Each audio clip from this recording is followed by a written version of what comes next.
Dance isn't just about movement, it is truly a way to see the world, and dancing has changed my life in so many ways. Hi, I'm Lauren Messina, and I've been dancing for 26 years, teaching, choreographing, performing, and I also have an online community for dancers called School Dance. In this video, I wanted to share a little bit about my experience finding out how transformative dance can be and how it's not just about the movements, but it's about things that are deeper and even more meaningful than just the movements themselves. So I hope you'll stick around in this video and just chat with me. All right, let's get going.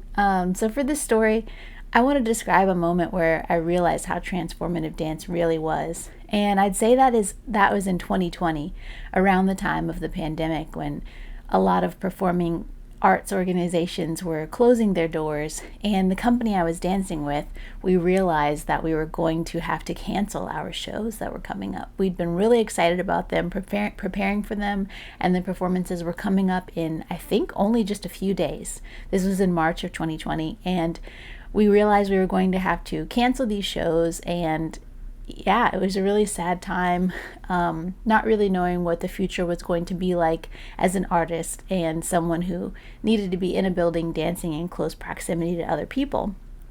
It was at that time that I also found out about a summer intensive program that was going to be held virtually, and I decided to apply, and that was for the Gibney Dance Company's summer intensive in 2020. It was virtual, and it was an awesome experience that led me to do other workshops with Gibney as well. But in that process, I had to do an audition video, and the audition video I did outside near the canal that's kind of close to our house.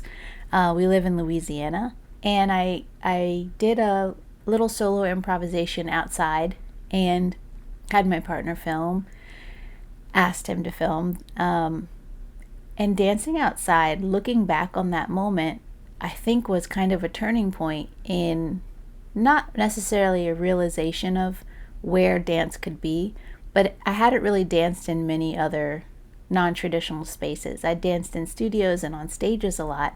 I hadn't done a ton of outdoor dances or dances in spaces that we don't typically see dance performed in.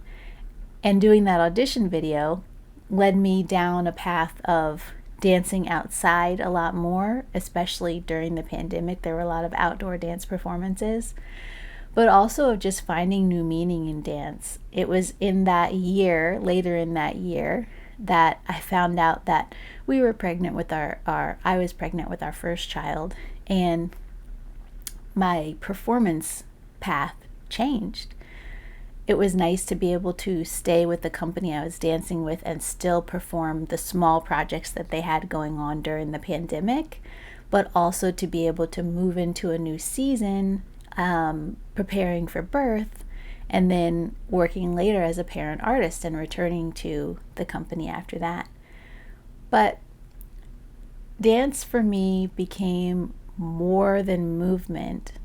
During that time, it became an opportunity to express myself, to share my feelings and passions with others, to inspire people through movement. A lot of us were searching for different inspirational things, I think, at that time, to keep us busy and to keep us inspired and active. And there's also so much going in the world at that time and now, related to politics and climate and just the way that the world works.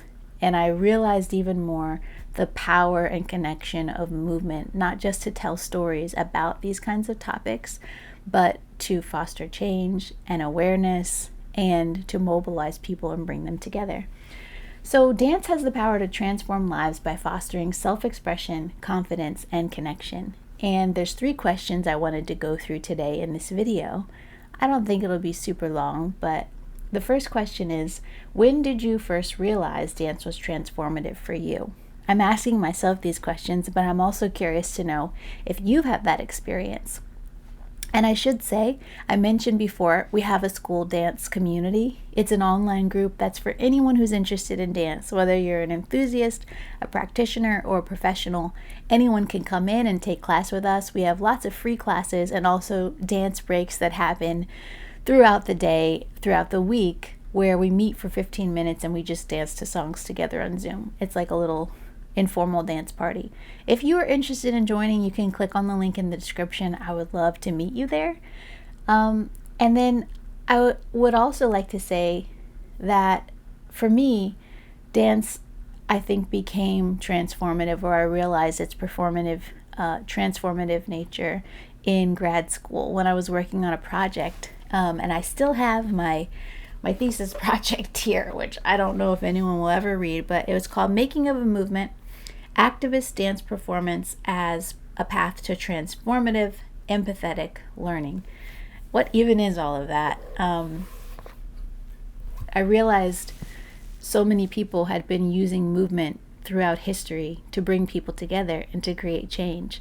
And my project was about movements of protest and power, and how we bring people together and we form these different kinds of iconic movements, whether it's a gesture or whether it's a group movement of some kind or choreography that has the purpose of creating change, encouraging change, inspiring change in other people. And the viewers, and often the audience, is participating in this as well.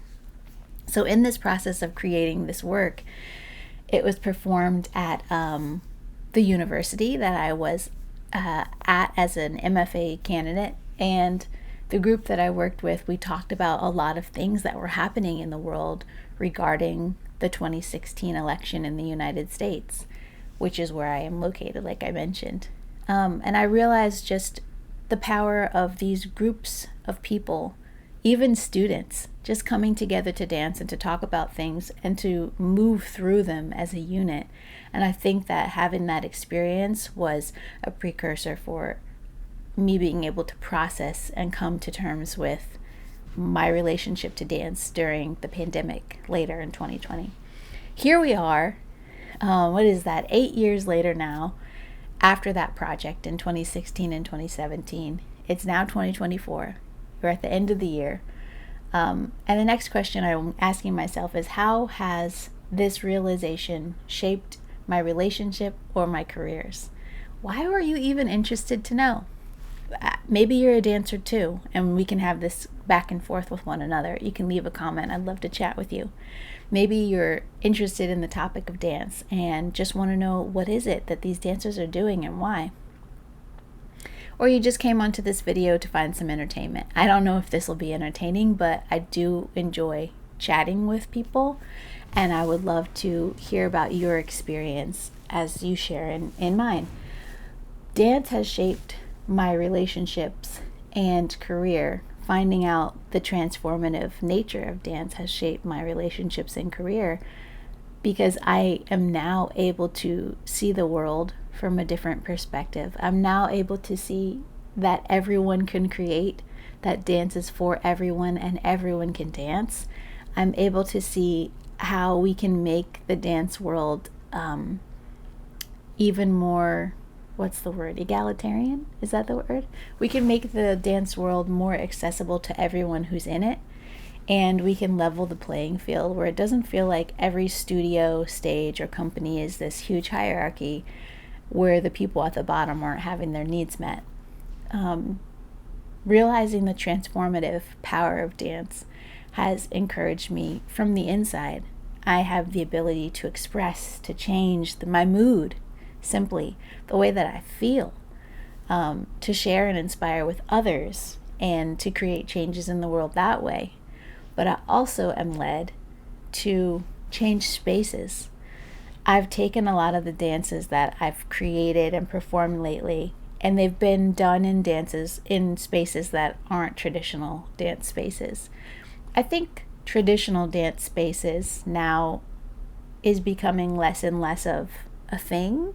Dance is kind of performed anywhere and everywhere. So many people are creating works in museums, which I've participated in doing, creating works in libraries, in nonprofit organizations, in alternative spaces like warehouses and anywhere.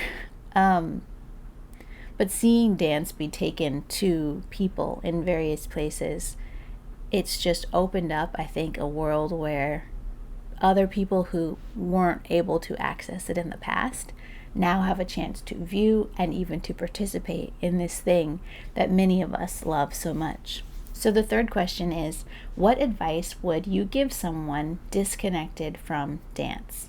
Oh, and lastly, it has also shaped my career path in that now I am dancing in kind of a freelance, independent artist format where I'm able to choreograph these projects and participate in performances with friends, with companies, and other organizations, and do it on a project by project basis and still do things online and share my story.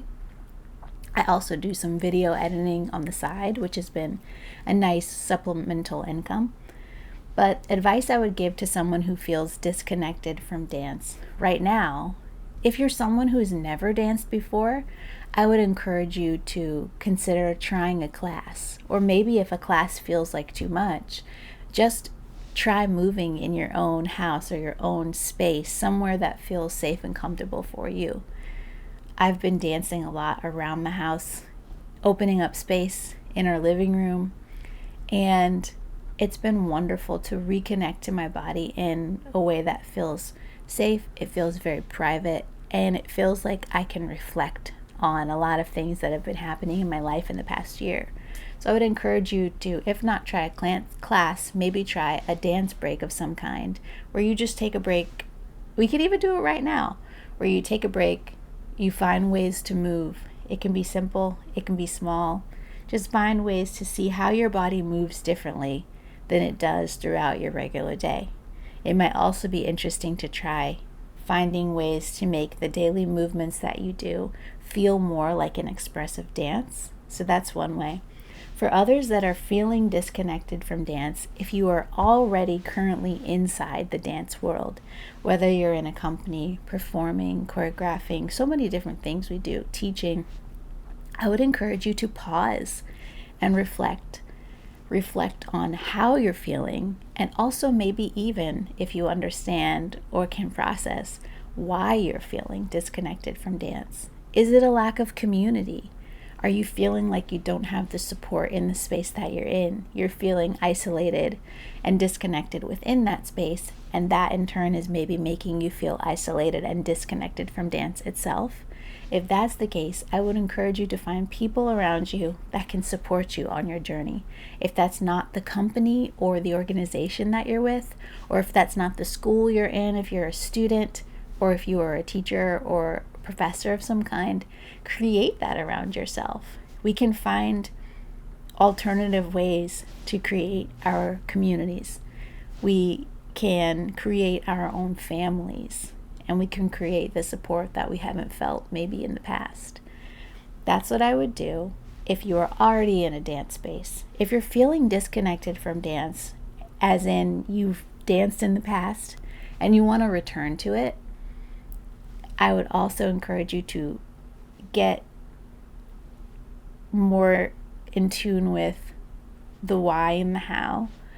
But sometimes I think the times that I've felt that way, I've let myself believe things that aren't true about my dance experience, whether that has to do with comparison and seeing other people dancing and seeing their journey and their path and comparing mine. We're all in different places on our dance journey. Some of us are here, some of us are there, but each path matters just as much as the other one. Each path is a valuable choice that you can make. So if you're feeling separate from dance and you're wanting to return to it, I would get curious about why. I would get curious about why you left it to begin with, and if that's something maybe that you need to take time to process, to uncover, to dance, write, listen, make videos about, however you process things, talk it out. Get curious about why you left dance in the first place, or maybe dance was taken from you. The experience wasn't available for you for whatever reason. And then imagine the possibility of how you return to dance. I think it's super empowering that you have a chance to shape the way that you return to the dance world. So you might come back to dance in a completely new way. Maybe you were taking classes before on a regular basis, very consistent, very disciplined with your practice, and it just didn't feel right. You don't have to return to the dance world and to dance this experience of movement in the same way that you experienced it before. You can come in on your own terms. You can decide how you want to move, who you want to move with, and in what spaces you want to move. I think that is a really empowering way to bring back that connection to dance, but also to open our minds to the fact that we get to choose how, when, where we want to show up, and what we want our dance experience to look like. Okay, I think that's all that I really wanted to share with you on this topic of how dance has transformed my life, and there's so many other ways that it has. If you have any questions for me, please leave a comment below, and I'll be sure to get back with you. If you're interested in being in an online space and finding community with other people around this topic of dance, from whatever entry point you're at, enthusiast, practitioner, professional, please click on the link in the description and come and join us in School Dance. I would love to see you there. All right, have a good one.